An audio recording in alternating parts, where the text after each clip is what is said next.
Halo, selamat datang di Bicara Bandar episode 29 bersama saya Arga dari Creative Trader. Senang banget bisa buat podcast lagi. Saya sadar dalam 1,5 bulan ini saya sedikit banget buat konten edukasi. Padahal ini sesuatu yang sudah sudah konsisten saya lakukan sejak masa pandemik. Tapi memasuki bulan Oktober, November ini, karena tentunya kita tahu 2 bulan ini adalah 2 bulan yang luar biasa, di mana bulan November lalu IHSG mencatat kenaikan terbesarnya dalam 10 tahun terakhir. Jadi kasarnya ya, jiwa trader di dalam diri saya mengalahkan jiwa edukator di dalam diri saya. Jadi saya nggak mikir yang lain, saya lebih fokus ke trading. Bahkan belum lagi saya ada jadwal, kalau nggak salah ada satu workshop di bulan November, karena satu pun akhirnya kami cancel karena kami ngerasa nggak punya waktu untuk riset yang cukup, dan nggak punya ya karena kesibukan trading juga. Akhirnya workshopnya kami cancel, bahkan terpaksa kami refund peserta-pesertanya. I'm sorry kalau ada rekan-rekan yang terpaksa di refund. Ini cuma seperti janji kami, next time akan ada lagi workshop tersebut, Anda bisa ikut lagi kalau berminat. Seperti itu, dalam podcast kali ini saya akan membahas mengenai kondisi terkini lah, seperti bicara bandar sebelumnya. Saya cuma ngasih komentar untuk kondisi-kondisi terkini. Saya coba make it short biar nggak menghabiskan waktu saudara-saudara. Jadi saya akan bahas tentang transaksi di BEI yang meningkat tajam di bulan November, jumlah investor yang meningkat tajam, juga aksi investor asing yang tampak cukup menarik, cukup berbeda di awal bulan Desember ini, yang tentu layak kita perhatikan, layak kita amati, terutama bagi rekan-rekan yang fokusnya yang mau belajar atau fokus mengikuti pergerakan asing dan bukan membahagiakan investor asing seperti pada umumnya kayak gitu. Oke, langsung aja.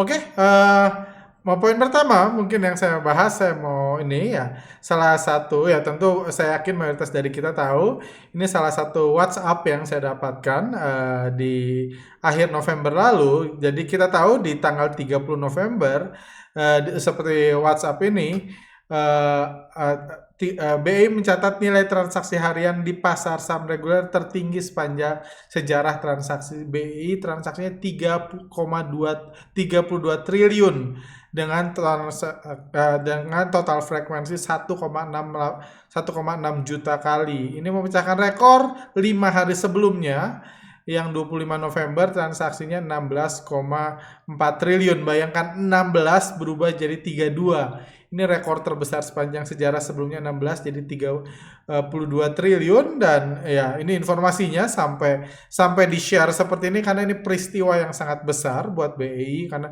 kita tahu fokus ya stakeholder orang-orang di BEI adalah meningkatkan jumlah transaksi, meningkatkan jumlah saham, meningkatkan jumlah uang yang berputar, itu fokusnya. Jadi ini pencapaian yang luar biasa yang dicapai di masa pandemik, di masa ketika ekonomi hancur, ketika orang-orang susah, banyak di PHK, dan ini bukti lain bahwa nggak ada sama sekali hubungan antara ekonomi yang krisis dengan transaksi di bursa saham, yang terus kami katakan. Jadi dan kalau kita lihat rata-rata transaksi di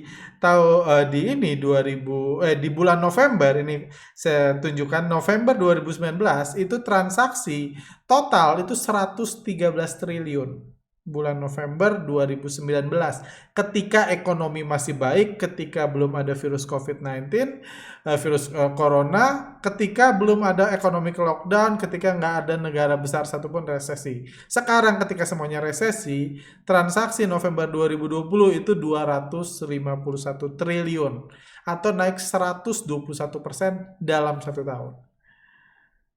Jadi mudah-mudahan ini adalah akhir dari kebiasaan orang menghubung-hubungkan ekonomi lah, growth, pertumbuhan ekonomi dan lain-lain dengan bursa saham, karena hubungannya sudah terputus. Ini bukti lainnya bahwa bursa saham bahkan meningkat tajam di masa COVID-19. Apakah laba perusahaan meningkat? Enggak ada. Setahu saya mungkin paling 1-2 laba perusahaan yang meningkat dibanding 2019 di masa COVID ini.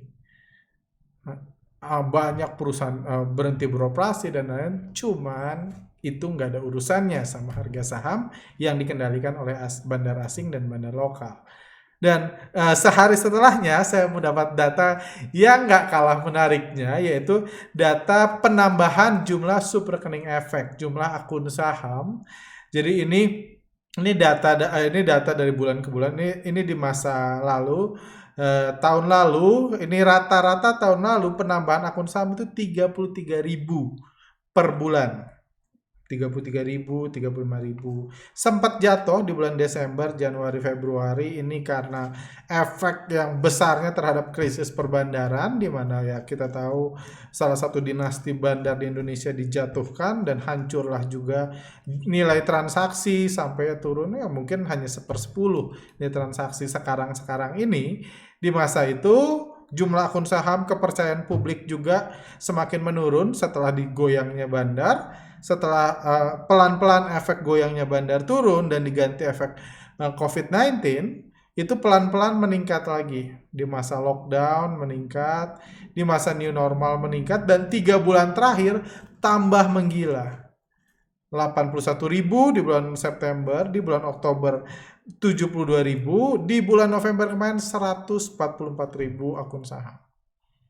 Kita tentunya tahu penyebabnya apa, karena kita tahu semakin kesini orang mungkin semakin desperate, orang semakin bisnisnya semakin sulit jalan, dan yes memang harapan vaksin ke depan ada.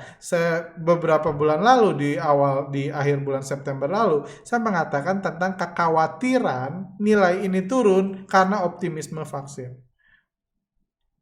Karena vaksin ada, kekhawatiran orang nggak trading saham lagi, bahkan uang keluar dari bursa saham keluar ke ke sektor real. Kalau itu terjadi sangat bahaya ke bursa, tapi puji Tuhan sampai November ini itu belum muncul, bahkan semakin banyak uang masuk ke bursa saham. Ada banyak faktor yang menyebabkan peningkatan ini. Pertama tentunya pesta resesi yang dibuat oleh investor asing. Kita tahu di bulan November ketika beberapa jam menjelang diumumkannya Indonesia masuk fase resesi, itu asing langsung borong saham. IHSG langsung mencapai kenaikannya sampai 13% dari fase resesi. 12% dari fase hari pengumuman resesi sampai puncaknya di bulan November itu sampai lebih dari 12%-an, dan investor asing masuk sampai mengalokasikan uangnya yang udah didapat dari investor lokal dimasukin lagi ke bursa saham sampai 7,1 triliunan untuk menaikkan IHSG. Karena bisa dibilang ini momentum semakin pendek nih. Momentum semakin pendek sebelum ekonomi pulih lagi. Jadi mungkin itulah yang dimanfaatkan, dan sebagai penegasan lagi bahwa nggak ada urusan resesi-resesian, ekonomian dengan IHSG. Semua fokusnya bursa saham adalah bursa saham. Bagaimanapun bursa saham isinya kan cuma uang dan saham. Nggak ada yang lain, ekonomi nggak ada di bursa saham. Apalagi politik nggak ada di bursa saham. Nilai tukar rupiah nggak ada di bursa saham. Yang ada cuma uang rupiah di RDI dan saham. Semakin banyak uangnya, semakin besar saham mungkin digunakan.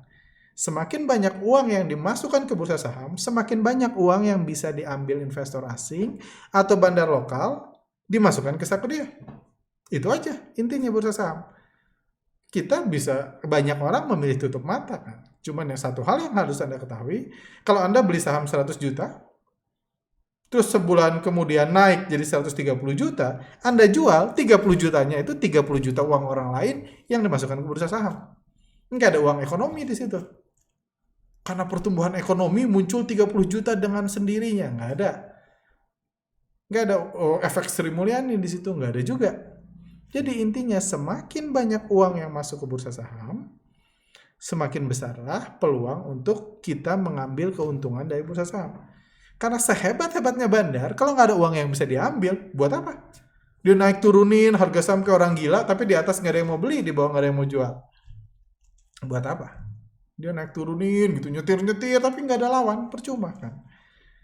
Dan di masa COVID ini, apalagi kita semakin seluruh dunia memasuki masa krisis lagi, masa lockdown lagi di akhir tahun ini, kekhawatiran meningkat lagi, bisnis-bisnis ada, saya dengar beberapa teman saya mulai sepi lagi di memasuki akhir tahun ini, tentunya orang akan melihat, wah mungkin bursa saham jadi pilihan. Dan akunnya pun gak kira-kira nambah 2 kali lipat dari rekor kedua terbesarnya sepanjang sejarah bulan Oktober lalu.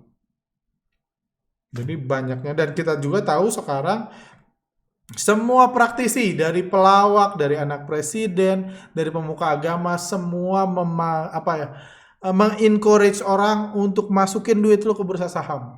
Karena semakin banyak uang yang masuk ke bursa saham, semakin banyak yang bisa diperebutkan. Mereka yang hebat, mereka yang ahli, mereka yang kuat bisa meraup uang itu. Ya terserah, kalau dia mau diputerin lagi ya semakin seru. Atau diambil, disakuin, dimasukin sektor real atau ke jalan-jalan. Intinya kan bagaimanapun kita cuma bisa ambil untung uang yang ada di bursa saham. Ekonomi mau tumbuh 70% setahun pun kalau nggak ada yang dimasukin ke bursa saham itu nggak ada efeknya apa-apa buat bursa saham. Karena intinya cuma ada saham dan uang. Kayak gitu, nggak ada efek-efek apa gitu, benda-benda langit atau apapun nggak ada di bursa saham. Yang ada hanya uang, semakin banyak uang atau semakin banyak saham, itu aja, cuma putar-putaran. Dan dan kita juga tahu bisnis ini itu jadi satu dari sedikit pilihan bisnis saham yang sedang meroket, satu dari sedikit pilihan bisnis yang sedang meroket di masa pandemik ini. Apalagi mendengar harapan ekonomi tumbuh, karena banyak orang masih beranggapan ada hubungannya. Para newbie masih dikasih tahu bursa saham itu ada hubungannya sama ekonomi, disebabkan oleh ekonomi. Padahal enggak kan? Padahal enggak, karena ya kembali lagi, intinya cuma tukar-tukaran duit aja, duit saham. Yang menang bawa duit, yang kalah bawa saham.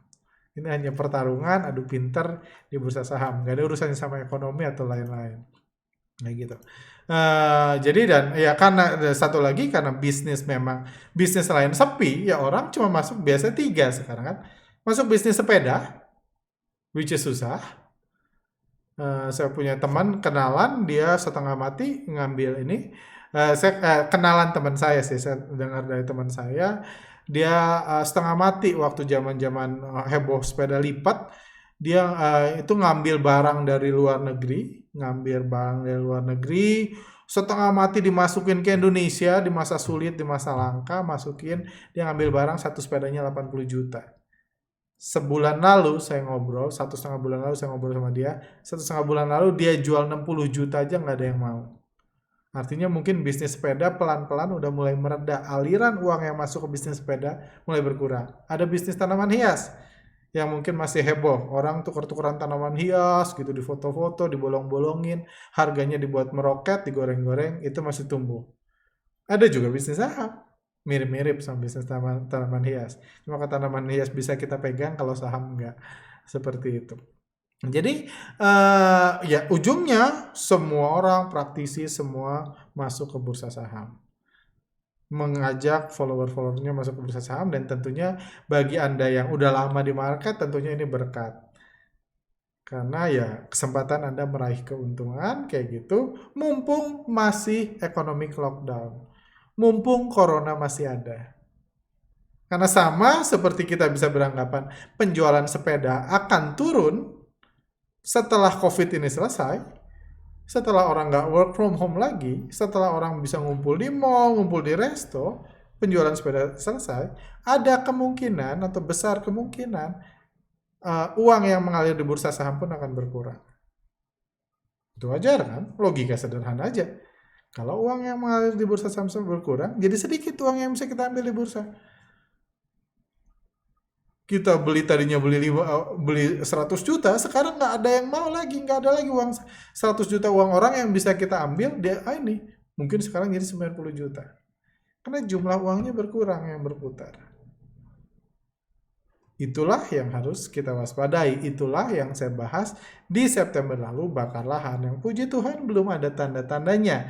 Tapi mungkin kedepannya akan semakin semakin mendekat nih kayak gitu. Hal lain juga yang menarik adalah investor asing mulai melakukan aksi jual, profit taking. Profit taking di bulan akhir bulan November sempat jualan 3 triliun lebih, 3,1 triliun dalam satu hari. Ini juga meng-cancel perkataan-perkataan orang, analis-analis yang mungkin dia merasa mengerti foreign flow yang bilang kalau jumlah investor asing lokal bertambah berarti asing nggak bebas, salah sekali. Asing punya kebebasan penuh di bursa saham. Buktinya tanggal 30 November ketika dia mau banting hancurlah IHSG. Jumlah akun saham udah meningkat 30 November. Kan data tadi adalah data sampai 30 November kan. Data ini tuh data sampai 30 November jadi sudah meningkat. Cuman bukan berarti asing nggak bebas. Asing punya kebebasan penuh untuk membanting kapanpun, memarkup kapanpun, yang nanti kita bahas lebih lanjut. Sekarang trennya udah beda sama pas pesta resesi di mana asing ngeborong. Sekarang at least sampai hari ini itu trennya asing udah, kalaupun naikin IHSG, kalaupun belanjanya nggak sebanyak dulu. Jadi itu yang harus kita waspadai, bahwa asing mungkin udah di beberapa saham asing nggak bisa profit taking di IHSG, cuma di beberapa saham mereka sudah tampak serius melakukan profit taking. Artinya uang yang dulu dimasukin ke bursa mau diambil lagi nih, harganya udah naik, dia mau jual lagi ke lokal di harga atas. Nanti kita bisa bahas saham-sahamnya. Kayak gitu. Itu yang ini. Dan hal menarik lain adalah tentunya yang kita semua tentunya sadari adalah kebangkitan saham-saham BUMN. Saham BUMN ini tabel kinerja Oktober. Dari awal Oktober sampai hari ini ADI udah naik 156%, Agro 114%, Antam 78%, BRI 44%. Ini year to date-nya.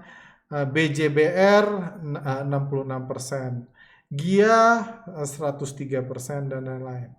Apakah bisnis perusahaan ini sekarang membaik di bulan November? Nggak ada sama sekali. Cuma kita dengar banyak rumor, kami dengar banyak rumor, ada kepentingan di balik BUMN. Itu sebabnya di gathering window dressing dan di reset window dressing kami meng-highlight tentang kenaikan saham-saham BUMN yang mungkin masih akan berlangsung sampai akhir tahun. Karena ada kepentingan yang ini kepentingan lebih besar, bukan sekedar operasional, profitan, penurunan profit itu nggak penting buat pergerakan harga saham, tapi ini ada kepentingan yang lebih besar untuk menaikkan kinerjanya. Kita lihat beberapa kinerja saham BUMN, kinerjanya udah positif di tahun 2020. Kayak gitu.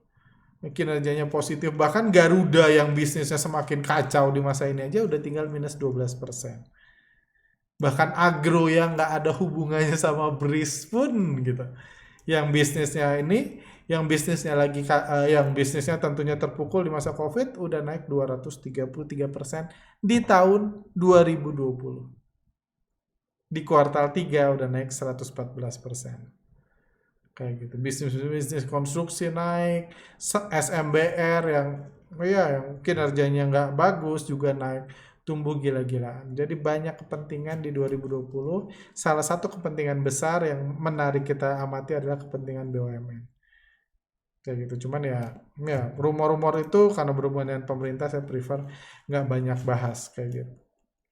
Ada juga berita ini yang tadi siang saya share.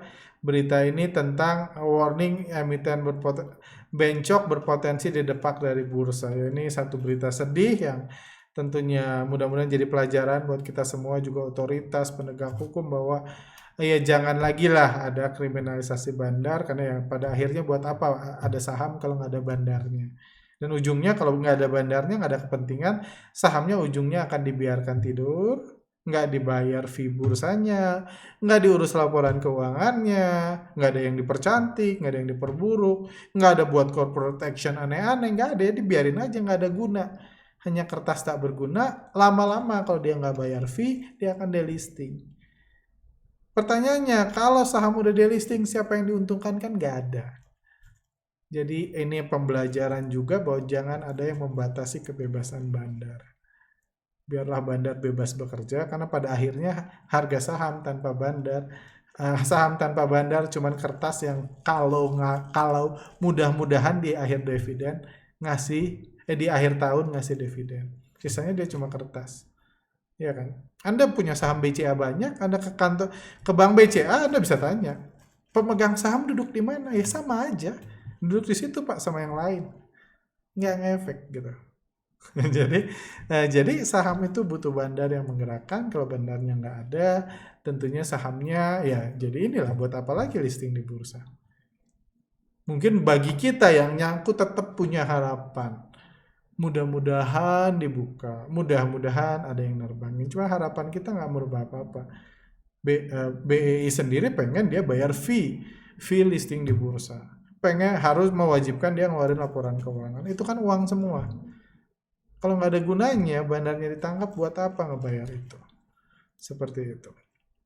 Itu juga ya, mudah-mudahan ini kasus tahun 2019 lalu adalah terakhir untuk kriminalisasi perbandaran. Kedepannya bursa kita akan jauh lebih sehat dan tumbuh bandar-bandar baru, karena investor retail udah sangat bertumbuh, tentunya dibutuhkan bandar-bandar baru juga supaya saham-saham bisa bergerak jauh lebih sehat ke depannya.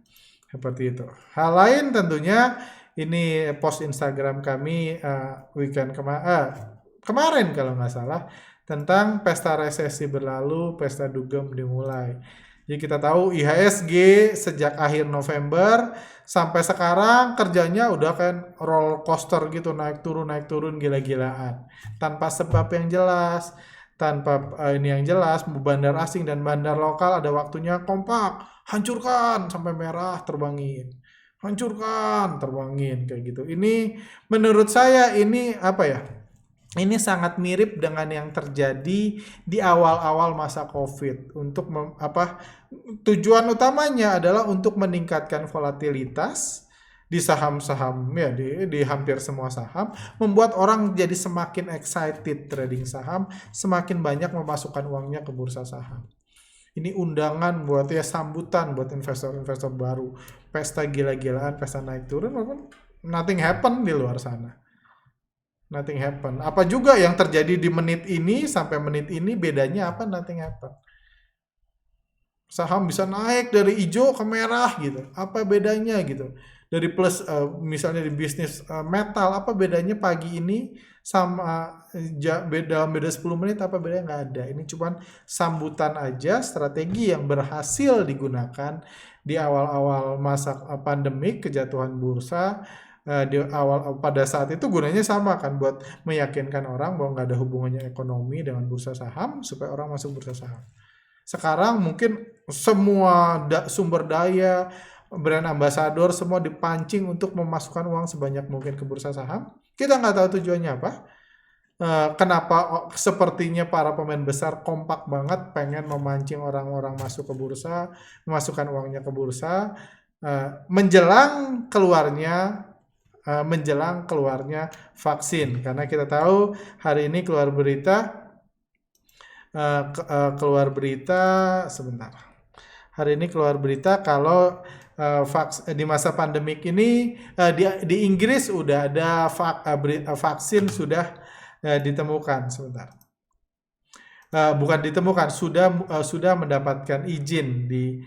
Nah, ini Inggris menjadi negara pertama yang ngasih approve vaksinnya Pfizer, dan mulai minggu depan udah orang-orang kalau nggak salah usia 70 tahun ke atas, petugas medis akan mulai divaksin. Kalau Desember pertengahan udah dapat, mungkin Februari Maret udah pelan-pelan udah inilah, hidup mulai pelan-pelan berangsur normal, musim dingin pun pelan-pelan berkurang, jadi ekonomi bisa ke-trigger lagi.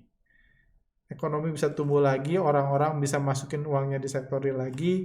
Jadi yang saya katakan di gathering window dressing adalah ini mungkin the last dance-nya. Tarian terakhir, kenikmatan terakhir, panen terakhir bagi bandar, mumpung COVID masih meningkat, mumpung ekonomi masih terpukul, mumpung banyak berita bagus yang bisa digoreng-goreng kayak vaksin dan lain-lain, padahal vaksinnya padahal ekonomi belum bisa pulih. Mumpung 3 itu terjadi, diundang sebanyak mungkin, pakai berbagai brand ambassador dari semua sisi supaya uang masuk ke bursa. Tapi bagi kita tentunya itu ya kenikmatan lah, ada banyak uang di bursa yang bisa kita peroleh. Nah gitu, terutama bagi yang udah berpengalaman. Seperti itu, dan tapi tentunya jangan terlena sama berita. Jangan terlena karena nanti vaksin jadi akan terus terbang, belum tentu. Karena saya sangat yakin kalau uang-uang dari bursa saham, dari investor retail dikeluarkan ke ini kembali ke sektor real, bursa saham akan sangat sulit untuk tumbuh. Cuman itu mungkin masih, saya nggak tahu timelinenya beda di setiap negara, itu masalahnya. Saya nggak yakin di Indonesia bulan Januari nanti udah akan banyak orang yang bisa divaksin. Kayak gitu, timelinenya beda. Cuman jika itu terjadi, ketika itu terjadi, bursa saham akan sangat sulit buat lanjut naik karena nggak ada duitnya. Kalau uang yang diperebutkan sedikit, kayak pertandingan, uang yang diperebutkan sedikit, pemenang pun akan dapat lebih sedikit. Akan lebih banyak yang kalah. Seperti itu. Terakhir mungkin pembahasannya adalah pemerintah putuskan kurangi 3 hari libur cuti bersama di akhir tahun. Jadi masa window dressing yang tadinya tahun ini dianggap spesial karena market berakhir di tanggal 23 ternyata berubah, pindah lagi ada tanggal 28, 29 dan 30 Desember. Jadi bagi yang nggak tahu, minggu terakhir atau minggu setelah Natal, hari-hari perdagangan setelah libur Natal itu secara historis adalah minggu dengan kinerja IHSG terbaik dibanding semua minggu lainnya sepanjang tahun secara average. Minggu terbaik karena disitulah dibutuhkannya aksi window dressing, dan menurut saya karena tadinya saya kira tadinya kita semua kira market akan bergerak lebih cepat, aksi window dressing yang dibutuhkan harus bergerak lebih cepat juga karena libur sampai tanggal market sama 23 sampai 23 aja. Cuma karena penyebaran Covid semakin meningkat, sekarang akan dibuka lagi sampai tanggal 28, 29, 30. Jadi kondisi sekarang nggak beda dengan kondisi-kondisi tahun sebelumnya. Bagi Anda yang memesan riset window dressing ya berarti semuanya normal, seperti riset-riset tahun lalu, perbandingannya pun seperti perbandingan tahun lalu kinerjanya, seperti itu. Itu aja mungkin kalau IHSG sendiri, kalau kita lihat IHSG,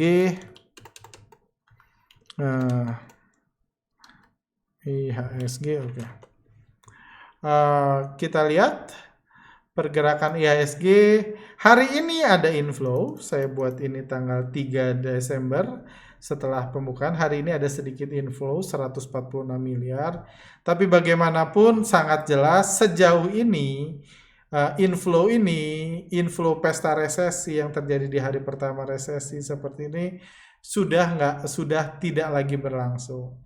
Sekarang kalau kita mau fair itu udah fase investor asing udah nggak belanja lagi, tapi cenderung lebih memarkup dan lebih banyak jualan.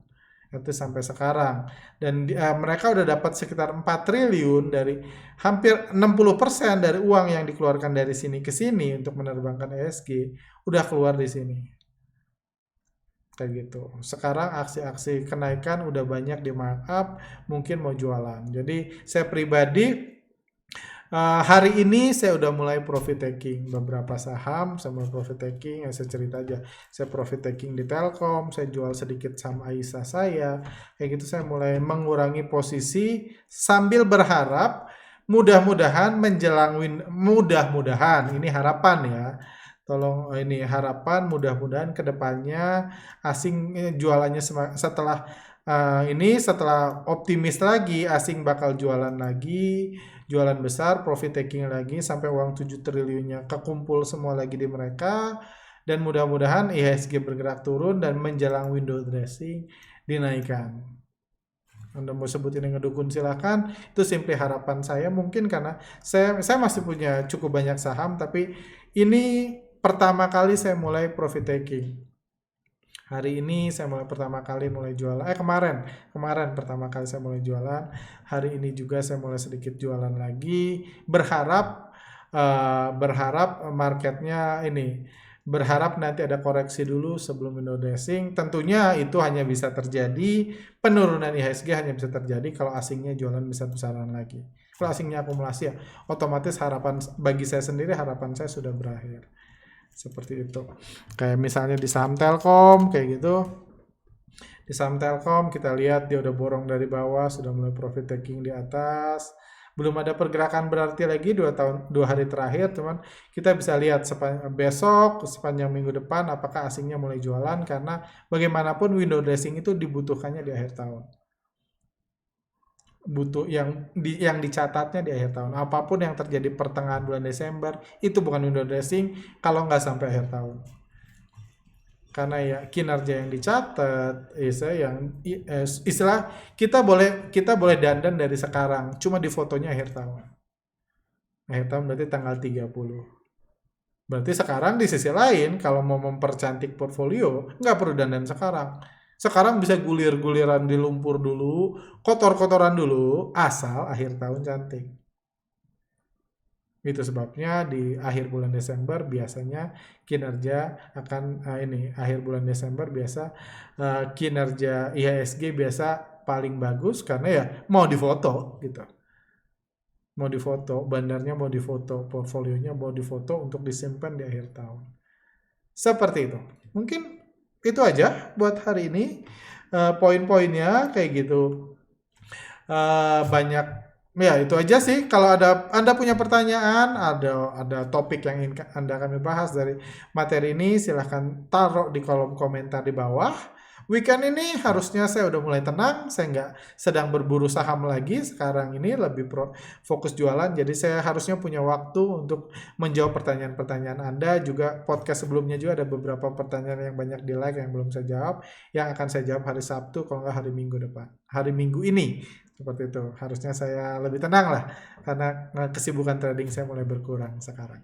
Oke, itu aja. Silakan like kalau Anda suka, dislike kalau nggak suka. Sehat selalu. See you next time.